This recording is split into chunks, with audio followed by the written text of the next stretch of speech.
Welcome to Lynn Cullen Live, talk radio without the static. Email your questions and comments to lynn at pghcitypaper.com. And now your host, Lynn Cullen. Hey, how you doing? Little internet goblins. Made us a little bit late this morning. Hope you're there.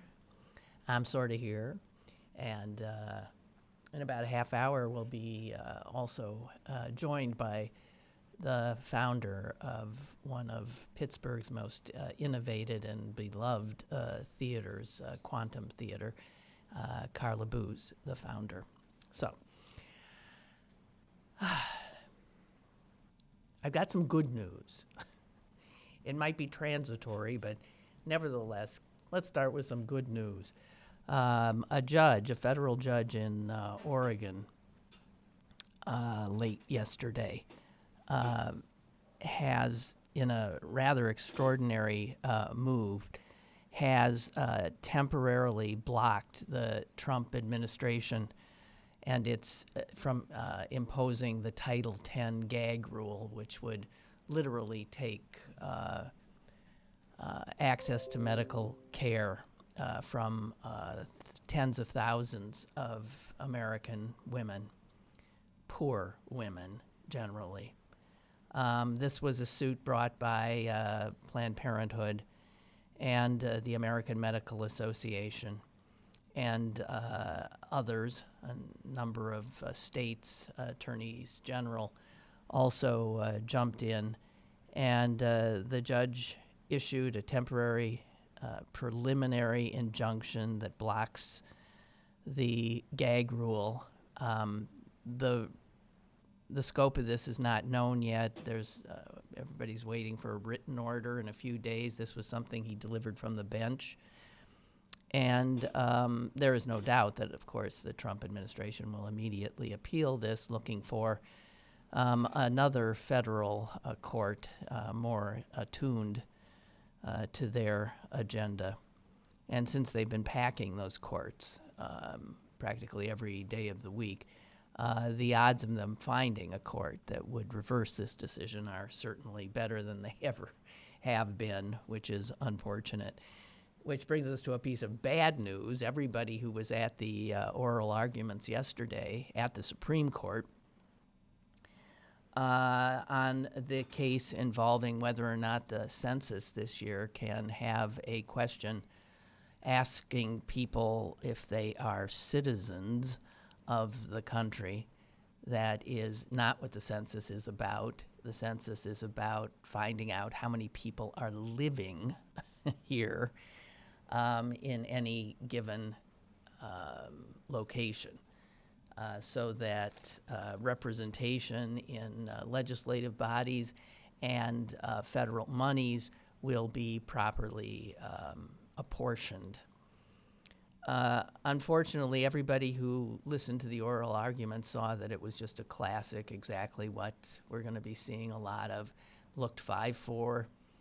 With all of the Republican justices seemingly having not any difficulty whatsoever with the question, and all four liberals on the court clearly having a great deal of difficulty. So if the oral arguments are any indication, that's a done deal. The census will have that question on it, which by one even governmental estimate, that with that question, there might well be about 6.5 to 7 million people in this country who will not be counted, which is exactly what the purpose of the question is. Asking the question has the chilling effect of people simply not responding because they're fearful. People who are here even legally fearful. And those, of course, here without proper papers, definitely. This is how Republicans, because they don't have the minds and hearts of the majority of the people of the country, they still are able to win elections by suppressing the Democrats' vote, depressing immigrants' votes, depressing urban marginalized populations' votes. This is how you keep the House of Representatives and just overwhelmingly misrepresentative. It gives rural areas more power than they should have, and urban areas less. Some states, by virtue of this question being there, could end up losing a congressional seat or two by the undercount. The states most vulnerable to that are Texas and Arizona, New York, Florida, Illinois, California.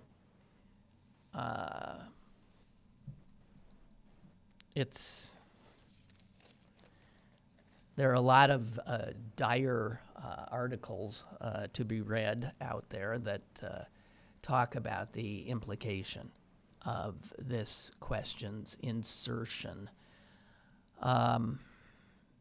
into the census and its cynical intent, clear cynical intent, and clear intent to suppress the vote, something that the liberal justices certainly thought was clear as day, but which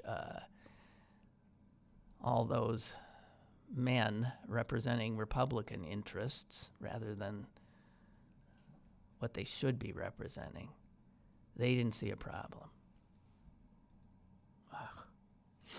Okay, so that's, getting ahead of myself a little bit there, but I suspect that is the case.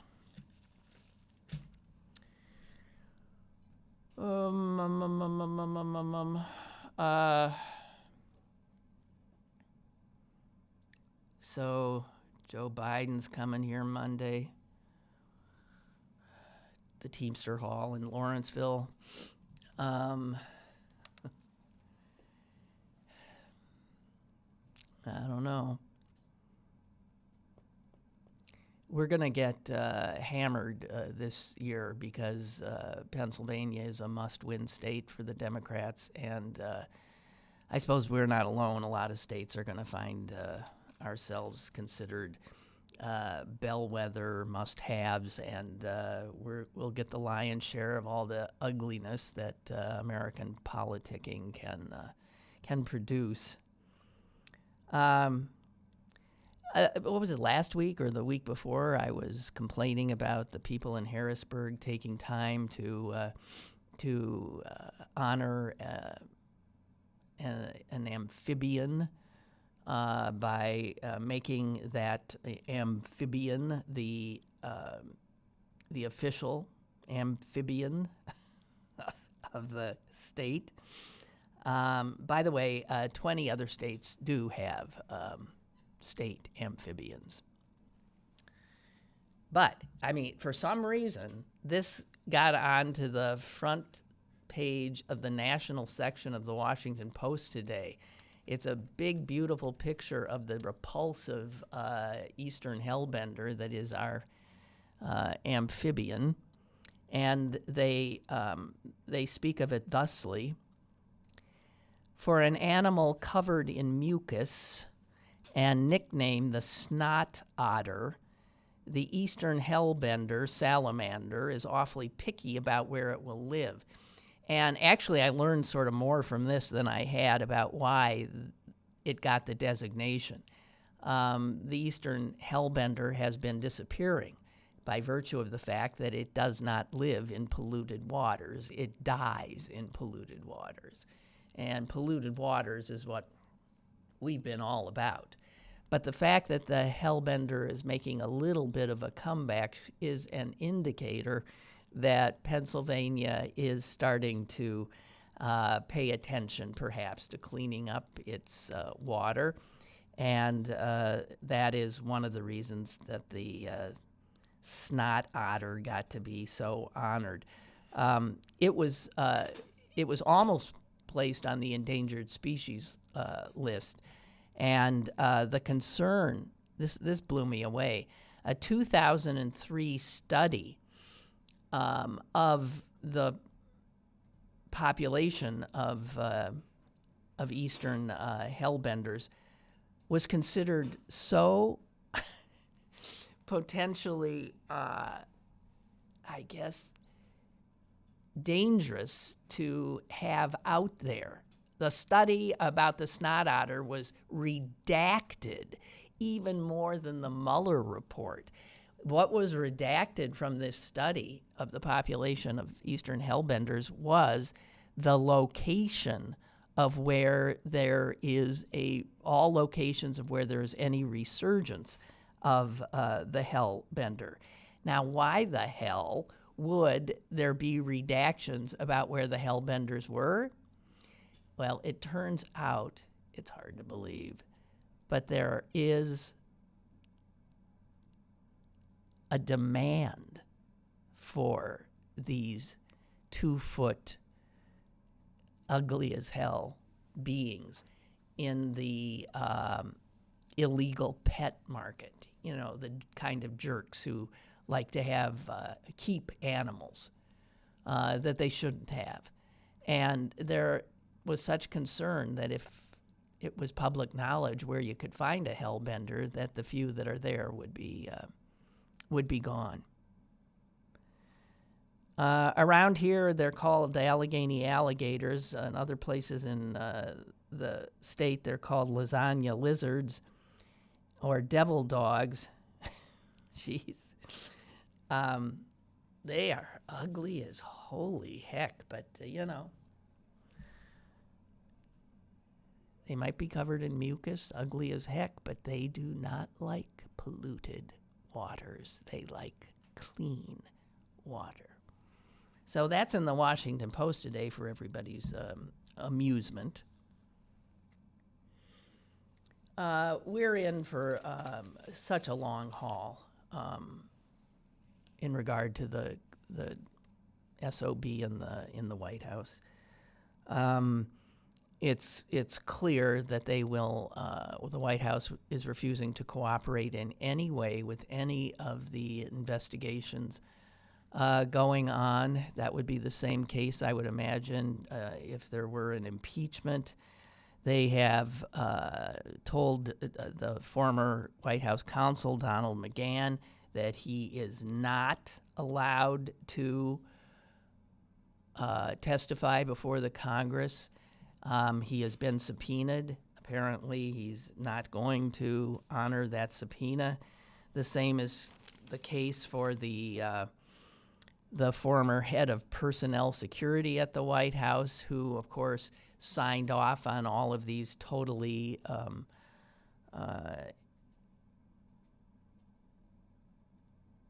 what's the damn word?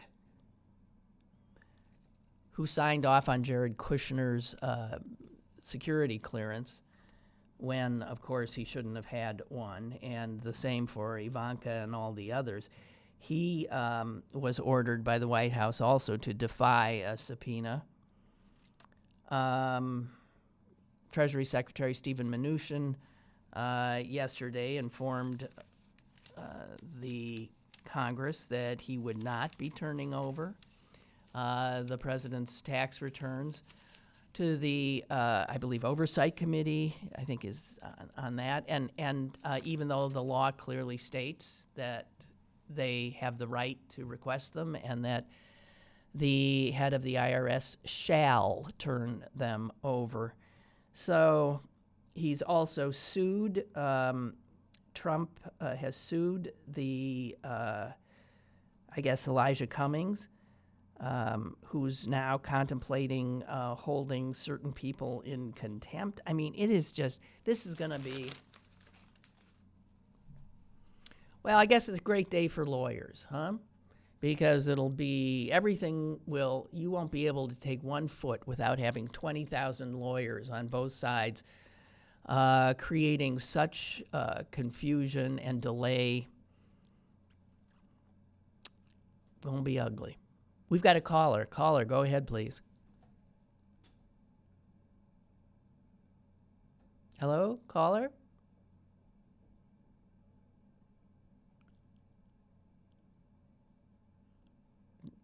Not sure what's happening. Oh, God. Why don't I have, I was thinking, because I woke up at an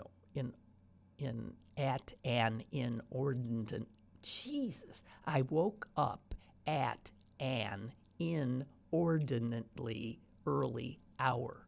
Why was that hard to say? There were a lot of words starting with vowels, requiring my mouth to move into various configurations, and I couldn't quite summon it. But anyway, I woke up really, really, really early and sort of in a, total panic. I mean, with the first bit of consciousness, the fact that all there was just anxiety. And there was anxiety about stuff that I could not do anything about, anxiety about stuff in the future, anxiety about something that and I, I had no ability to stop this crazed anxiety. So I've just been like sort of all day, which has already gone on way too long for me. Anyway, I don't know what happened to the caller. We got a problem. What? You lost Skype. Oh, well, that's what happened to the caller. Yeah, damn. We got real problems here, and clearly it has to do with our internet, right? The lousy internet that we have here.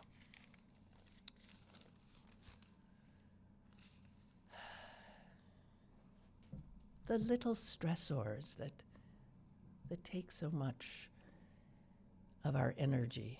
And where did I read recently how we are so stressed out?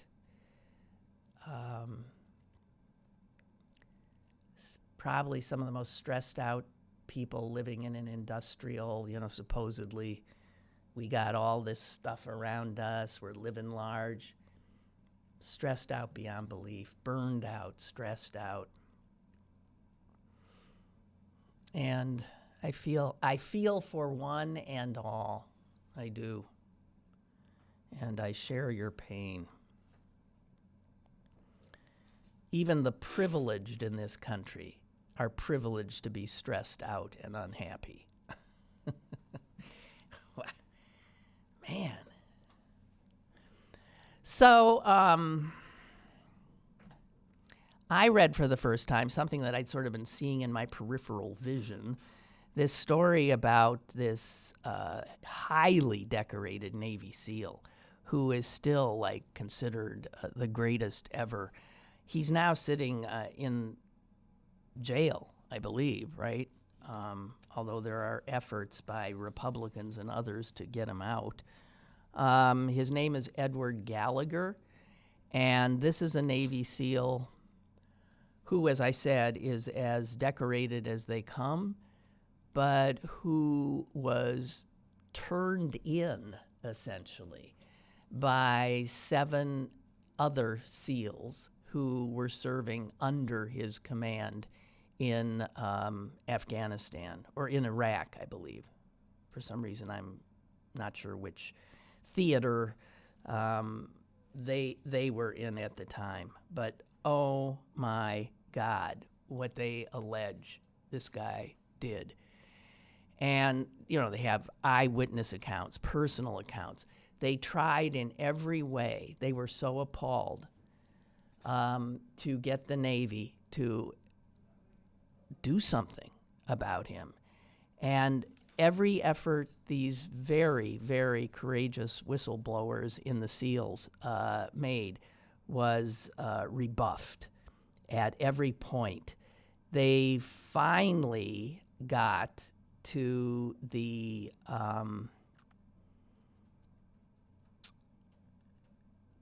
troop commander last year. And they laid it all out for the troop commander. gave him all the bloody details of how this guy would just, I guess for fun, sit in a sniper's nest and pick off little girls walking with their friends, old men walking home, how he happily stabbed a teenager to death. I mean, just what a bloodthirsty killer this guy was, ignoring all of the rules of honorable warfare. And these men were so astonished. So they finally get themselves to the top dog, and the top dog says to him, essentially, shut up. You want to say this again to anyone else? Your careers are over. So they walked into a total stonewall. What's amazing is these 7 Navy SEALs would not give up, even with that threat. And they finally got to higher ups outside the direct chain of command. And the minute they finally got outside the direct chain of command, this killer, hero to some, Edward Gallagher, was arrested. That happened in September.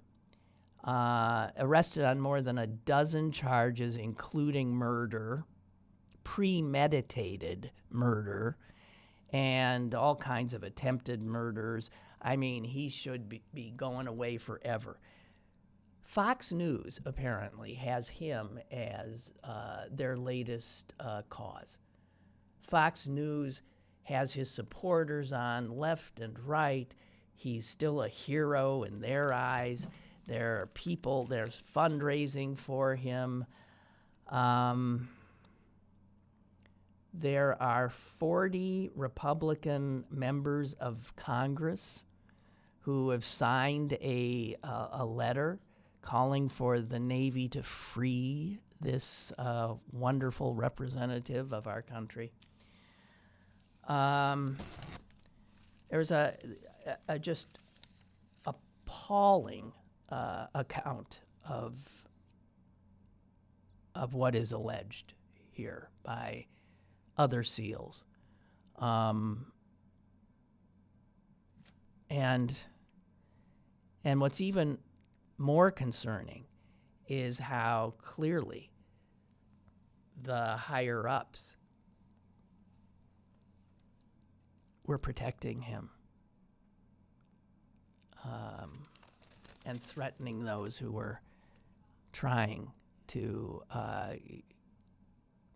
get him to justice. So that's something again, there's so much stuff that we just don't get to anymore because we're so constantly overwhelmed by,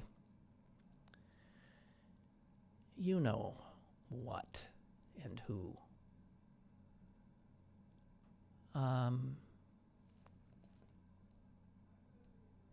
It's just going to be a slog. And I am somewhat buoyed by my reading of Twitter. By the way, we can't take calls, right? Our Skype is out, gone. I don't know. I can always take emails, though, if you'd like to email me.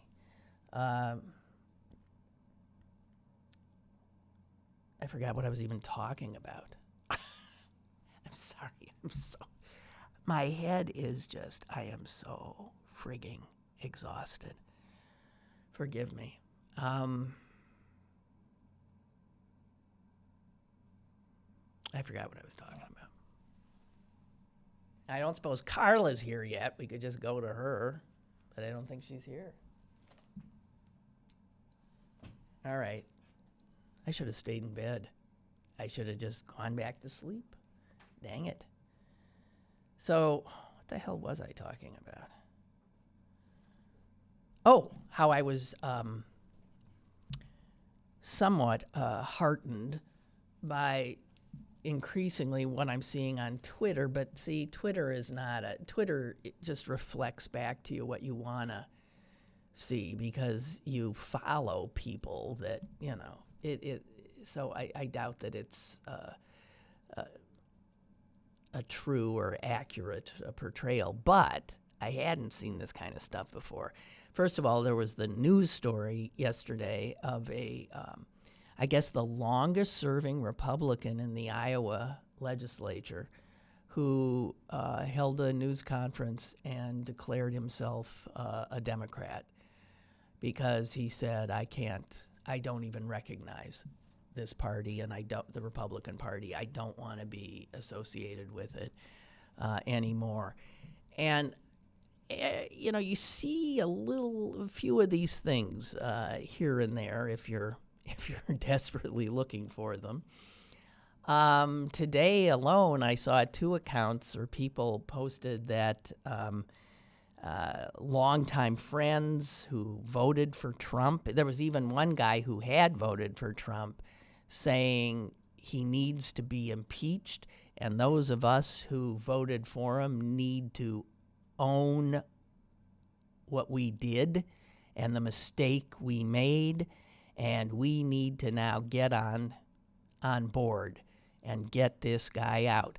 I'm seeing more and more of that, or people saying, my Republican grandmother is now just reading every book she can about Trump's perfidy and sharing all this with all her Republican friends. There was one about a woman who was, in fact, the wife of a former Republican congressman who also is, but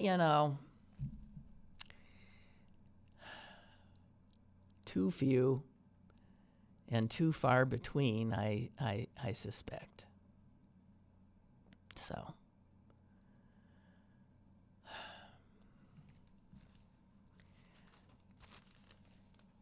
something I found heartening, again, I'm finding heartening things, looking desperately for them, was the arrest yesterday of the former CEO. You don't see a lot of CEOs in handcuffs.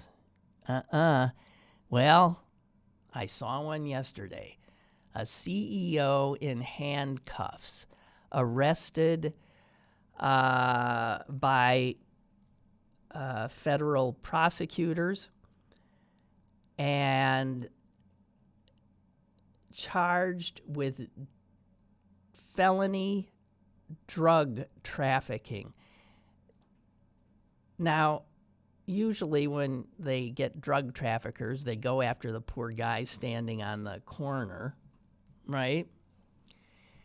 And that's absurd, because any one of those that gets picked up will immediately be replaced by somebody else. But the guys at the top, they don't do that a lot. Like, they got El Chapo, a cartel leader. Doesn't really stop things. But when you get a top guy, and this guy was the CEO of something called Rochester Drug Cooperative, and that's the middleman. That is the guy, the kind of business that operates in between the pharmaceutical companies and pharmacies, right?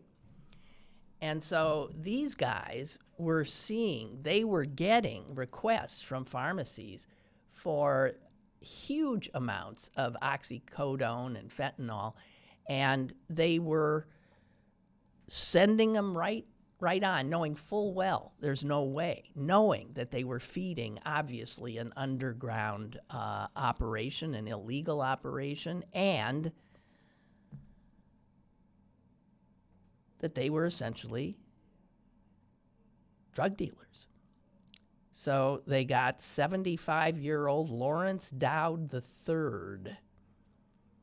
Now, whether they can convict him, I don't know. He pled not guilty the other day, but that's a drug company. I get, if you're a CEO of a drug company right now, that has to chill you to the bone. Here comes Karla. Karla, come in here. Hi, it's so good to see you. You too. Thank you. My pleasure. Come on in. Here. This is what we do, huh? And watch it, because that seat's going to dump you. That's There you easy. go. It did dump me, too. Making sure There we go. it's off. I understand. Yep, there it is. So, Karla, we're operating at a little bit of a disadvantage. I can't take calls today for some reason, so it'll just be me and you. Okay? That's fine. That's okay. Karla Boos, I feel like you don't need a introduction, that you're sort of one of those iconic... That's very bad to hear. Why? Because it means you're Oh, old. yeah. It means I'm of a certain age. Well, yes. but I'm sorry, you've just got a body of work and presence in town that's kind. huge. You're kind to note that. Thank you. Okay, you founded Quantum Theater how long ago? 28 years ago. Okay, and Wow. it's still going strong. It is. I hand it to Pittsburgh for wanting something so adventurous for that long. It's such an extraordinary accomplishment. Oh, thanks. I mean, it is. How many were you an actor who decided? I was an actor who'd had some, not very long, but a period of interesting experiences in LA that were very international and mixed different art forms. They were experimental, and I thought way back 28 years ago that would maybe be unusual for Pittsburgh, and that Pittsburgh might be friendly to enabling some idea that was different, and that's exactly what happened. So again, I hand it to Pittsburgh. Wow, because Pittsburgh generally is considered, and certainly was 28 years ago, a rather provincial. You're right, but place. Within the region, there are wonderful people open to different ideas and ready to enable them, and you can reach those people. You can actually become, real with those people, which is what I love about Pittsburgh. And I think that spirit has grown over time, and the city, 28 years later, does seem like there's an awful lot of interesting stuff going on. It sure does. So you Yes. were one of the early people who maybe created that kind of, You're very kind. You sort of fertilized the ground a little bit. I don't know. I'm just talking off the top of my head here. So Karla is still actively in every way involved, directing, acting. Sometimes. Yeah. I mean, the whole thing. And the newest production, which is still in rehearsals. Right, May 10th. It is the starts big up day. May 10th. Is probably a play you've heard of. King Lear. So Glenda Jackson. Oh yeah. Did you have, one of the people who listens to the show not only already saw this, but exchanged words with her at the stage door. How cool! How cool is that? So I love that we're doing our King Lear in a moment when the consciousness is raised about it because of Glenda Jackson. That's a sign of my age. There have been other days like we did Richard II when Ray Fiennes had a very impressive Richard II that I hated that. But these days I think it's fantastic. Yeah, it's sort of, Lear is in the news. Yes, much and she was more. a magnificent Lear, by the way. You did see her? Of course. You saw this production? Yes. Jeez. How could I not? The review I read said that she was they didn't like the other. I know. I'm a fan of Sam Gold, the director, too. And it was everything, and the kitchen sink was in there. And when you have Glenda Jackson, why? And so I understand the criticism, but I loved every minute of it because I loved her, and I loved many other things about it. But Yeah. I love ours more. Now, Quantum Theater is renowned for staging its productions in unusual places. As somebody who has been to many of your shows, I have found myself in parts of Pittsburgh that I've never been in, which is something And that's wonderful. not saying something, because if you had Well, never no, been, but it's you know. just wonderful. I mean, it's wonderful. You find yourself in buildings maybe you've seen from the outside in strange spaces. How do you decide what? I mean, if you can be anywhere. I don't have the keys to the city or anything, but I do love the fact that this region is so multi-layered. And you're right. You know, we deep Pittsburghers, you don't know what's behind a door you walk by every day necessarily. No. And because we're a city where you can find out who controls that door, you can get into a position to ask. And then I find people just more open to the idea of something. And, you know, we're asking, can we have your place for 2+ months time? You know, give us the key and don't bother us. You know, that's our typical. We say it very nicely, but that's what we're asking. So it is remarkable that so many folks have enabled us. This is a special case. This is, yeah. Now, where would you put King Lear? Right. And wow. Yeah. So a couple years ago, there was there was a lot of thinking about the steel industry heritage because of the anniversary of the Battle of Homestead. Yeah. And it was in that context that I was relating to those beautiful people, both from the Battle of Homestead Foundation and Rivers of Steel. I go back with them a long way. I once did a show in the pump house, the beautiful pump house before the waterfront development was built. And, you know, I love their mission to preserve this heritage, this amazing, incredibly important thing. Labor history began in Pittsburgh, you know, and the young folk don't realize what an amazing thing that is. So it was, I had already met the edit of King Lear that I saw in Bricolage's space, which we'll talk about in a minute. Another great theater company right around the corner here. And it was, you know, I'd already known I was doing King Lear, and somebody from all those wonderful steel folk said, you should do something at Carey Furnace.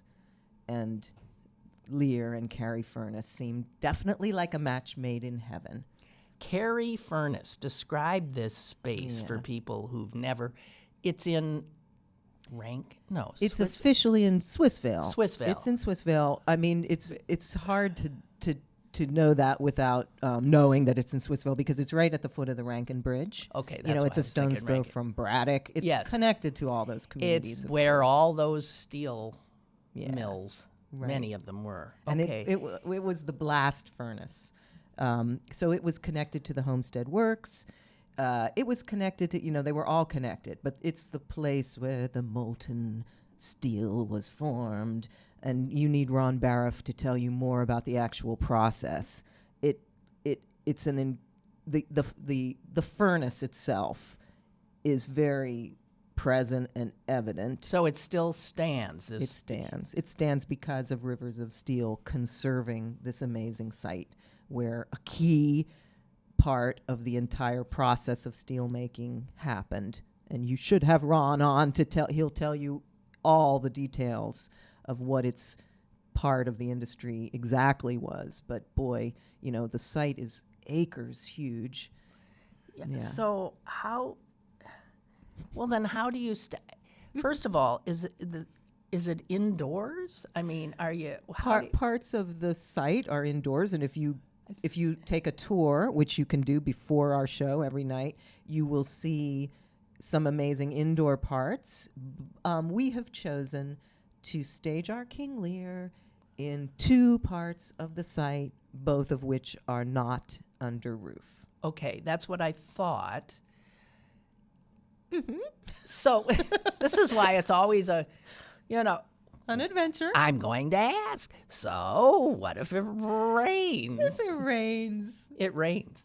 If it rains, I mean, if it rains a little, if it sprinkles and then passes, I don't think people will mind. Think of what you endure at a baseball game. But if it really rains, we will cancel and reschedule the people. It's many performances. And yes, it's a long run. So it starts May 10th and goes till June 2nd. Yeah. Right. Pick a lovely day, folks. Well, May and June, you got a pretty good shot. You do. So the first of all, when I was looking at your press release and it said, King Lear by William Shakespeare, edited by, and I thought, yes. Who has the gall? Oh, everybody. Everybody does. Everybody. This is what happens, right? Everybody. Everybody does. But these gentlemen were very, very confidently wonderful in their edit. When they edit, do they take whole things out? They don't change the bard's words. They don't change the bard's word unless there's a word that is completely obscure and understandable to us, and then they might, noting the iambic pentameter, substitute a word that works, right? But very few of those. Okay. It's just an edit. It cuts out a lot. The Glenda Jackson King Lear was 3 hours, 45 minutes. Oh, dear. Ours is 2.5, including the intermission. So it's a tight Lear.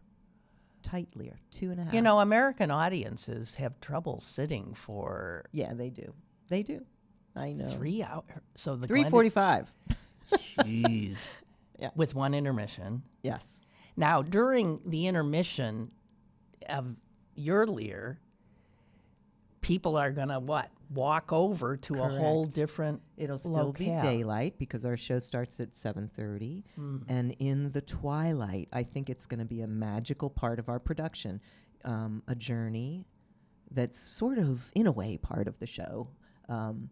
We'll take them to another site, and it really marks a big change in the play. Yeah. If you know the play, Lear goes out onto the heath, and Lear is stripped of many of the things he used to think, that whole hubris thing. It's, in a way, it's why the Carey Furnace is such a beautiful site for it, because it's about an examination of what is underneath all those trappings and all those things you used to think as you age. And the second half of the play is in a beautiful, intimate place for the very intimate end.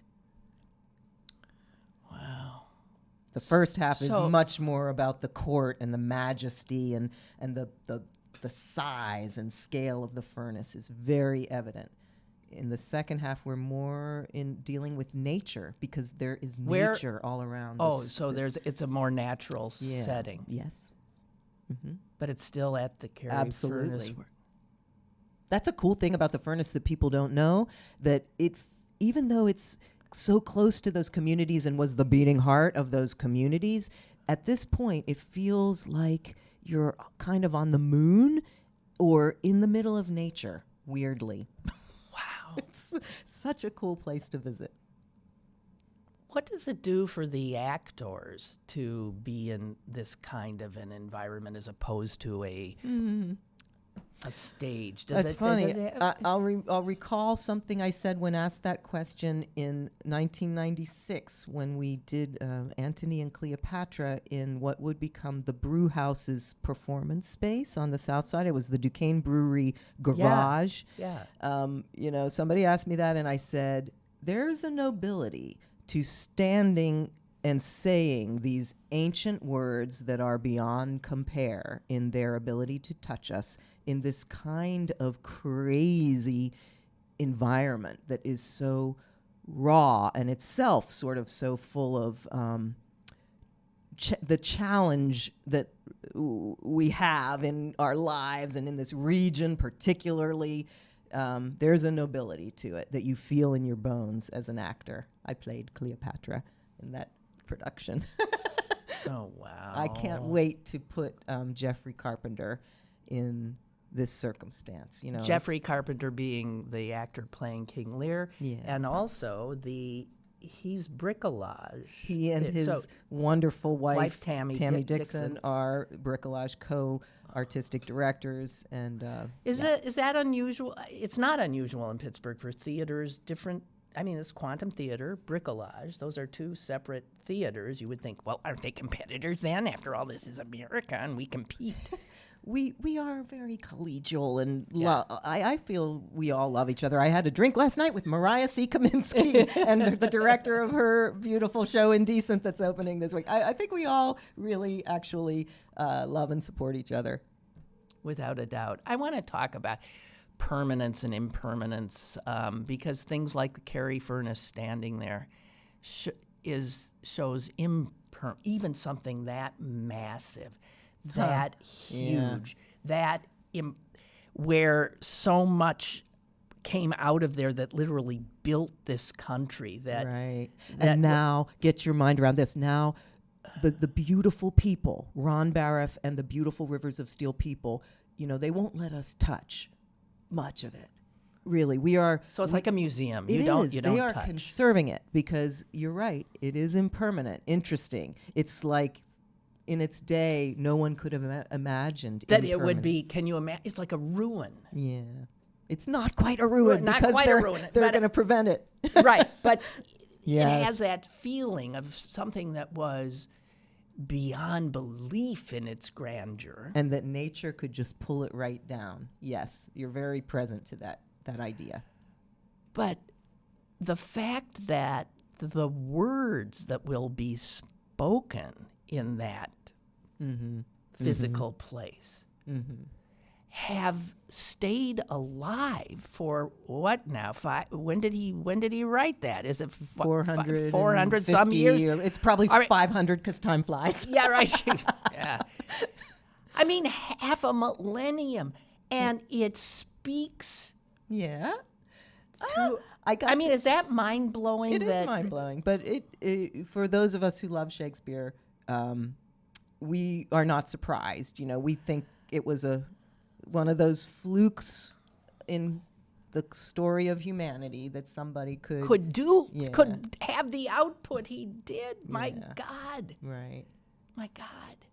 So many lines are so famous from King Lear. People, even if you've never seen a Lear or not seen much Shakespeare. Okay, give us some of the how sharper than a serpent's tooth it is to have a thankless child. Here's the line I think is the line for 2019.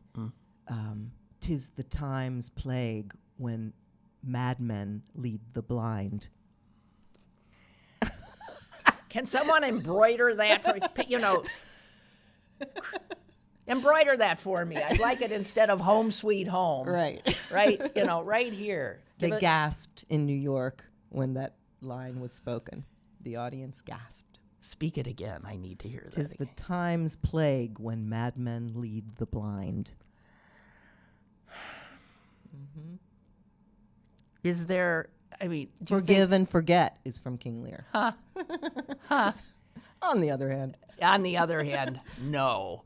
Do you think Lear is particularly resonant Yes. to our ears and hearts because of where we are? Sure.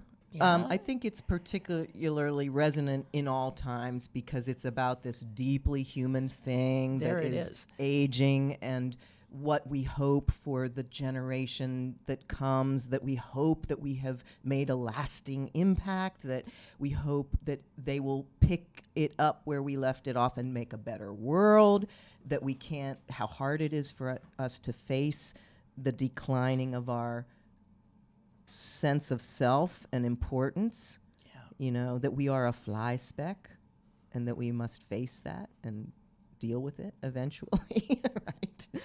All those things are very timeless, aren't they? And yet also the play has an interesting resonance for this time because of hubris, the idea of hubris and blindness. Blindness is such a big metaphor in the play. Well, why didn't you have it at an optometrist's office then? We just got to go to that nearly impossible. Well, my God. So at what point do the actors actually go out to this space to do it? Are they there yet? Oh, yes. We're always there from the beginning. Really? Yeah, but we have a wonderful alternative rehearsal space that we're in for some parts of our rehearsal up in Swissvale. Thank you, Marty Davis Company, for providing Yeah, that. Marty Davis, How a nice, good guy. right? Yeah. But yeah, we've been at work for a long time there, working with beautiful Rivers of Steel so that their life can go on, even as we, do our thing, build what we will build so that the audience sits and sees and hears exactly what we want them to. I was thinking, actually, when we were talking about permanence, I mean, like just seeing Notre Dame, Yeah.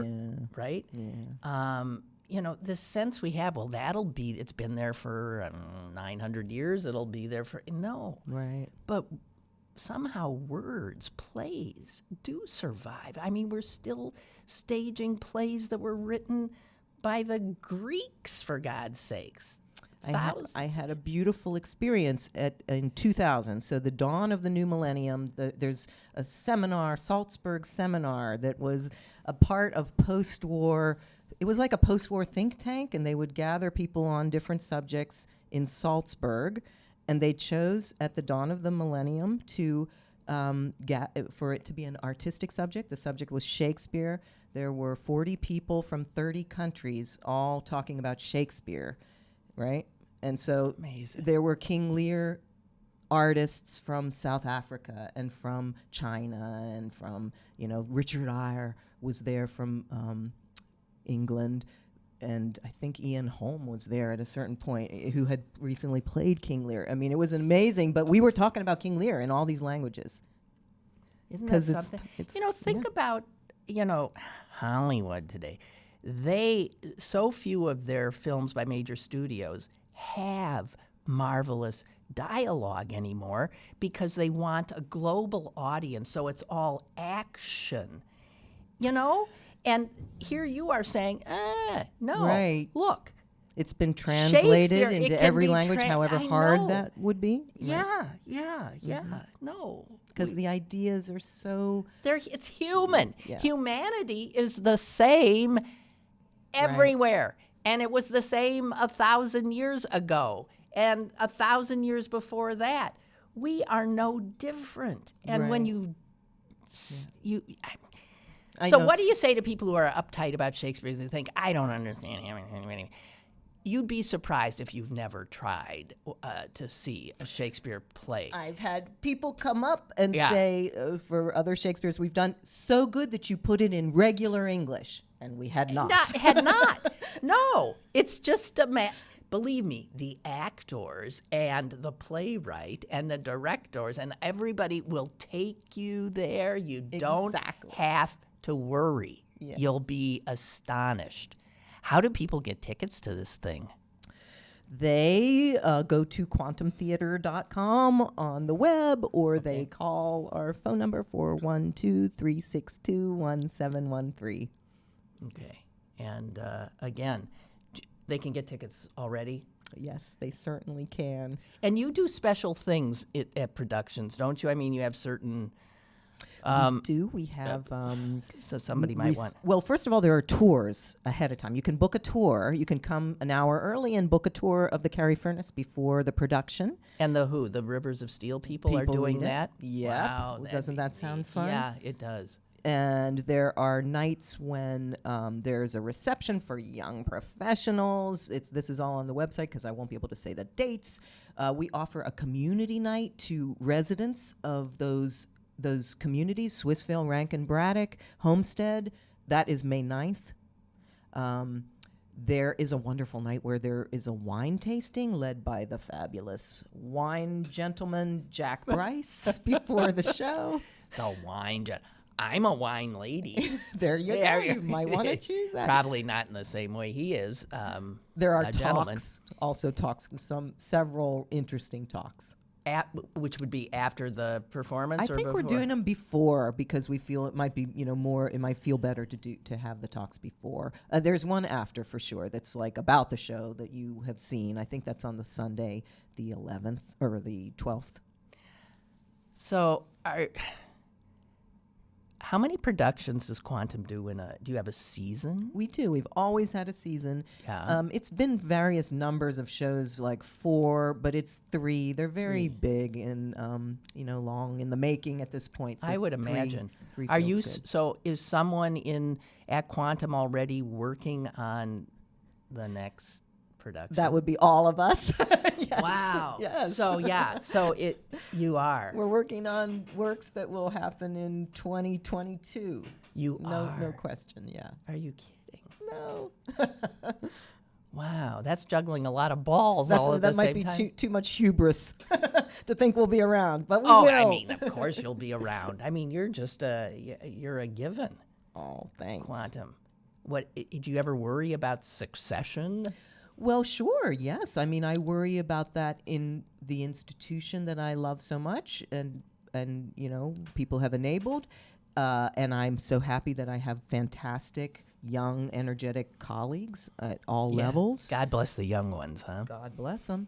And I also worry about it in terms of the climate, nurturing ambitious artistic ideas in general in Pittsburgh, and yet I'm very bullish on that, and I see a lot that makes me feel, oh my gosh, I didn't know that was happening. I used to know everything that was happening. Far from it now. But you do feel that the town is still. I do. What we need is for the new industries, the new people who are not artists but are here working in vibrant Pittsburgh to engage with the arts. That's what we need. Are you worried that they're not? They're just here working and then yes, I worry. and then sitting in front of their computers playing or something. So do they're worry. not going. You're not seeing these young. Well, I people think as we much. all are seeing them, but want to see more of them. I know I'm speaking for everybody in saying that. We want to see bet. more of them. I bet. Hey, you young stuff. Of course, they're not listening to an old lady like me either. Well, also, the world has changed. People have the most amazing stuff on their TV screen or on their so to phone. get them up and out to go to live theater. Live experiences. You can't substitute anything for it. Oh, God. Yeah. All you got to do is everybody go get one person who's sort of sedentary and drag them out. Right. They'll thank you for the rest of their lives. Yeah. King Lear, Quantum Theater, opening May 10th. Get your tickets now. It sounds unbelievable. Unbelievable. Thank you. I'll be there for sure. Thank you. Karla Boos, a Pittsburgh treasure. Aw. Thanks. Right. Sorry, it's what happens. I know. She's younger than me, but God bless her. Yeah. Keep up the great work. Hey, you guys, I'll see you tomorrow. Bye.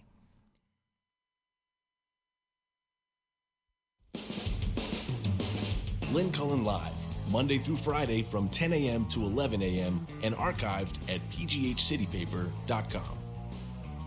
The opinions expressed on Lynn Cullen Live are those of the host and do not necessarily reflect the viewpoints of Pittsburgh City Paper or its advertisers.